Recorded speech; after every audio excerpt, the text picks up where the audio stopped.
Dan huwa ċirklu li s-soltu ta' kull sena jarma fuq il-fosos tal-Florjana.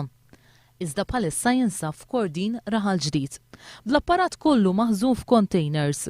U dan minkejja li ċ-ċirklu suppost huwa ppjanat li jibda mit-12 ta' Diċembru li ġej u jibqa' għaddej sas-6 ta' Jannar. Iċ-ċirklu kellu l-permessi kollha biex jarma fuq il-fosos tal-Florjana, iżda l-pulizija irrifjutat il-permess għax qalet li fl-aħħar jiem saret teżisti policy ġdida li tajt li spazji miftuħa fil-Florjana ma jistgħux jintużaw minn operaturi ta' ċirklu.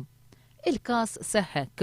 F'Jannar li għadda daħlu l-ewwel applikazzjonijiet għal dan iċ-ċirklu u l-Kunsill Lokali tal-Florjana, il-MEPA kif ukoll il-Veterinarji tal-Gvern approvaw il-permess. Iżda 10 xhur wara il-Pulizija rrifjutat il-permess minħabba oġġezzjoni minn Transport Malta. Dan minkejja li xarbis qabel l-istess pulizija taw permess ħalli l-istess organizzatur jarma ticket boot biex ikun jista' jbieħ il-biljetti għal dan iċ-ċirklu fid-daħla tal-Belt li ma ticket boot għadu qed jopera.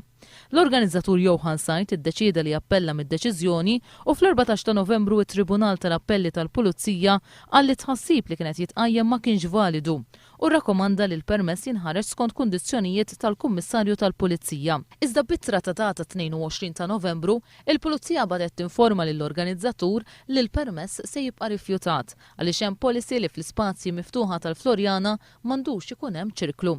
Fil-kawża li fetaħ Johan Sajd qed jintqal li ċ-ċaħda tal-permess hija inaċċettabbli f'soċjetà demokratika u mhuwa xejn għal ksur ta' drittijiet fundamentali taċ-ċittadin u negozjant. Il-ġimgħa tinstema' din il-kawża fil-qorti. One News ipprova jinkuttattja lill-organizzatur Johan Sajd iżda min-naħa tiegħu qal li ma jixtieqx jikkummenta għax il-każ għadu quddiem il-qorti.